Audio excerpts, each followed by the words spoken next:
you don't have those pieces in place as part of your process, then you're at risk because you don't know what the bid's going to be. Right.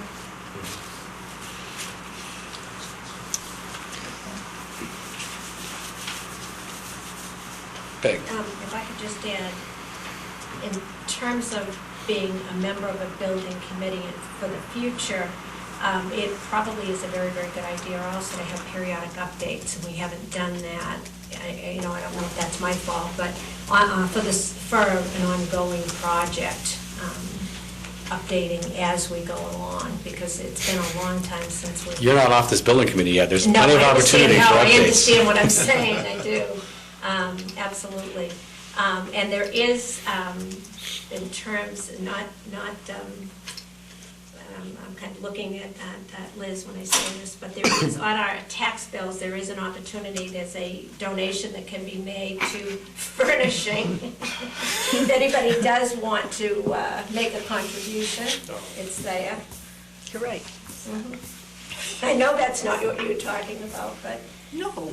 I understand, but for our you're right. audience, for those who really are very supportive of the senior center and want to see it commit and want to give something in addition, the opportunity.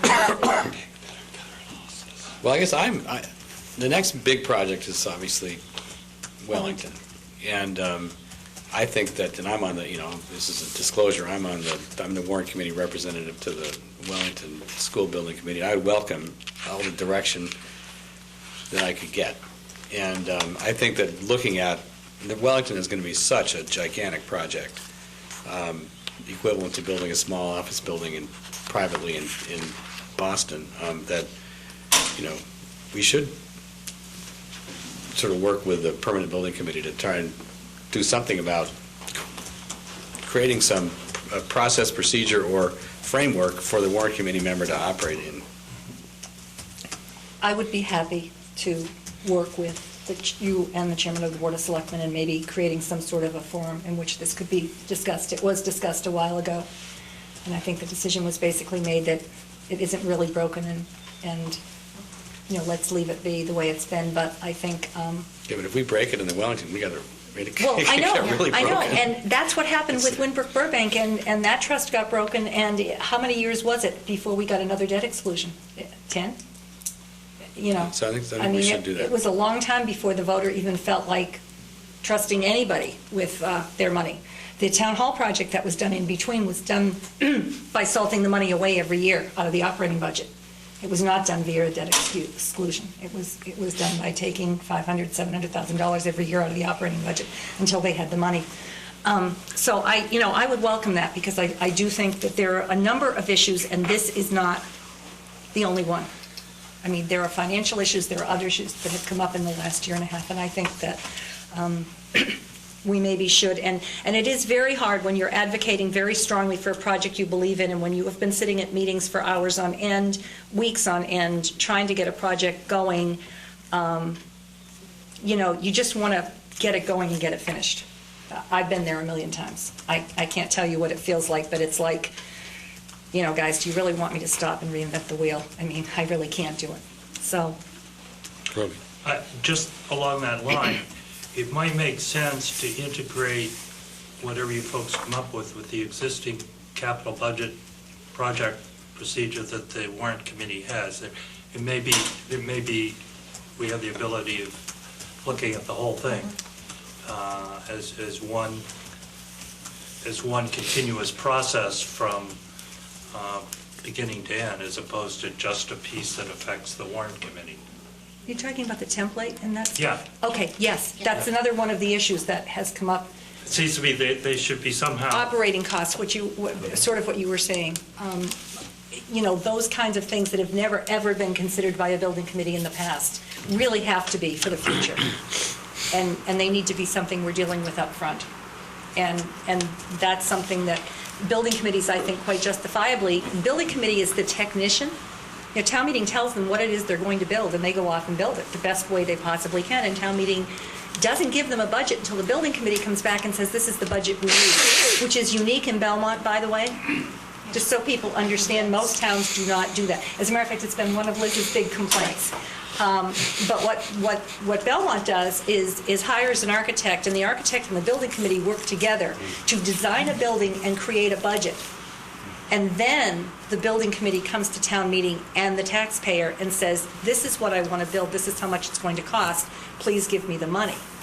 A lot of towns say, you can build that school for $40 million, figure out how to do it. What we do is we go and design the school we want. Kind of like the way the Defense Department designs an airplane. Exactly. With all of the predictable And, consequences. and I really thought that was an okay method, and I thought it was working really well for a long time, but I've been listening to Liz for quite a while, and she makes a lot of sense too.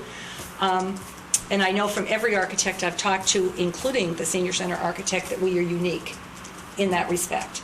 Unfortunately, sometimes architects then get the thought that the town is very generous and that the town is willing to give you what you want. And what I try to convey to the architect is that is not the case. Once you say what you want, you will never get another penny. So be real careful about what you're asking for. So I think that and so building committees have always said, no, the operating cost, that's the school departments, or that's the libraries, or that's the, Kevin Looney's. That's not my problem for a building. We try to design low-cost buildings, we try to design energy-efficient buildings, but we don't factor those other costs into it. And I think last year the Warrant Committee was very rightly, went through the whole template process. And I think that is another piece that, you're right, Roby, I think that's part of what needs to be considered as to how we proceed. Yeah, I don't think the Warrant Committee process and the Building Committee process should be totally separate. I think they should Correct. somehow be integrated. Well, okay, I agree with Pat's suggestion that this be a collaborative effort between the Board of Selectmen, the Permanent Building Committee, and the Warrant Committee. So you guys can think about that too. Yes. When Angelo gets back, Yeah. I'll try to put something together. Great. Ralph? I think the Roby's advice is probably the best you can have, going back to the Wellington Committee, and that is you need to have a plan that also has a huge fallback position where if bids come in too high, you can say, we'll go to plan B. If you don't have that, you really are stuck in the same position that this committee was stuck in, not being able to maneuver and having to sort of fit everything. Well, they will make the argument they had alternates, which they did. The end result is they're not enough to solve the issue. Well, they accepted them all. Oh, no, but that's not, even those are, it's only 112,000, that's not really enough either, It right? wasn't enough, No, I mean, right? I think you have to have a big alternate, is what I guess Roby is saying, and I think that needs to be understood by the building committee. Right, and a lot of projects do have that. Okay, well, any more on that? I guess I would welcome the opportunity to have some structure, additional structure put in place for the next big one. All right, well, let's try and get our minutes out of the way here.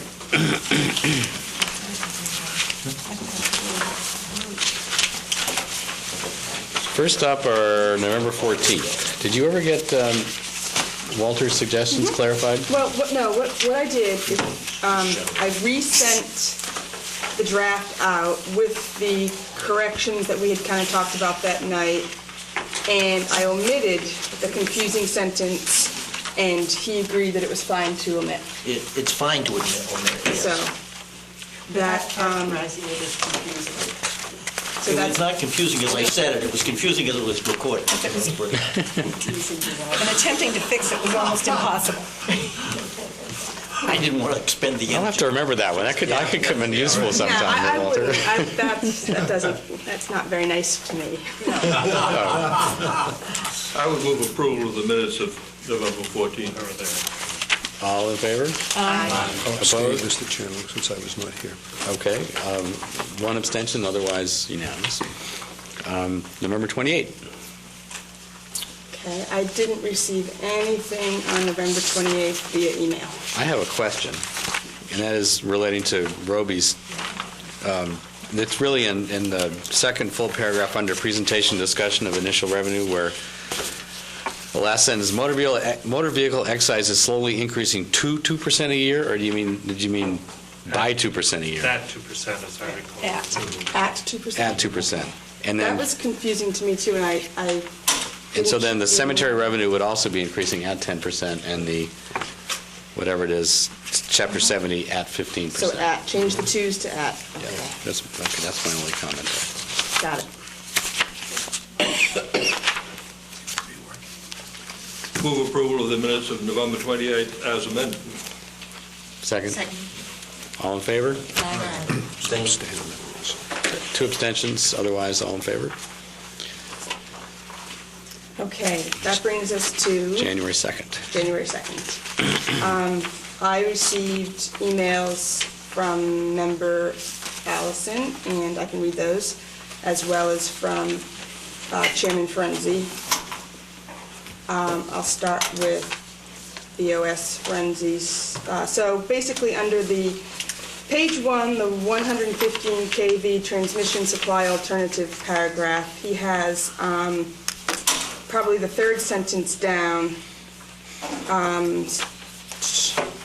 This issue can be addressed by either turning the control over to NSTAR and risk payment escalation to NSTAR and system dependency on NSTAR, or have BMLD maintain control by, and this is where he just edited it a little bit for clarification, switching to a 115 kV transmission system. Then the next sentence, he added, this approach would require a new substation, but eliminates the need for the current 3 substations.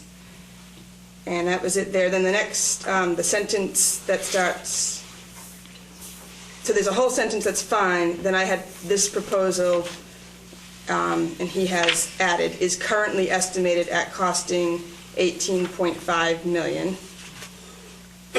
And that was his only change there. And then he had another change in the section at the end, during the, so that I'm at discussion on role of town and light department, and where the MLAB Chair Brown was speaking, he just edited that a little bit for his comments. Ferenzi said that he believes that the BOS supports the concept of block pricing, but he also feels that the overall issue of the role of the relationship between the town and the BMLD requires more study.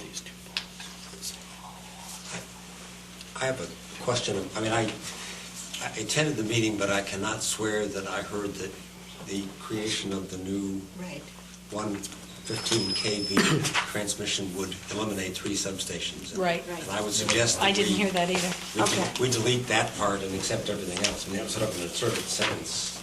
I assume what happens is that the 115 kV has the process of then stepping down to 13 kV, and the other substations still sit there receiving it, but instead of receiving it from Alewife, they receive it from the Belmont substation. But I don't know enough about it to say. Yeah. All I can say I is don't what think that's the what he minutes said. you reflect No, what but was that said. I think is what was happens. said. Yeah, and I didn't have that in, he added that sentence. But you eventually got to get down to 13 kV. So omit the addition of this approach would require a new substation, but eliminates the need for the current 3 substations. I would say, delete, but eliminates. Yeah, it does require a new Yeah. substation. Okay, We thank know you. it requires- We know it's, We know there's a new one coming. And everything else seemed fine. Okay. And then Liz had some comments too. Yes, on page 2, summary of the ensuing discussion and questions, Member Allison, so it's underneath the sentence that starts from Chair Curtis. Member Allison questioned, and I'll just read what she has written, the completeness and format of the financial information contained in the presentation. The fiscal impact needs to be laid out year by year and each cash flow discounted to the present at the town's capital cost, which Floyd Carmen could provide. She noted that virtually all organizations, both businesses and nonprofits, use this discounted cash flow, DCF, approach in evaluating capital projects. Good addition. It's what she said. She definitely said that. She definitely said all of that. I didn't understand most of it, but she definitely said it. She said it. Yeah, I had just omitted it, so I'm not disputing that she said it. I was editing, so that's fine. Anything else? Pat? This is not substantive, just a nit. Under absent, I don't think that Jeff's absence should be noted.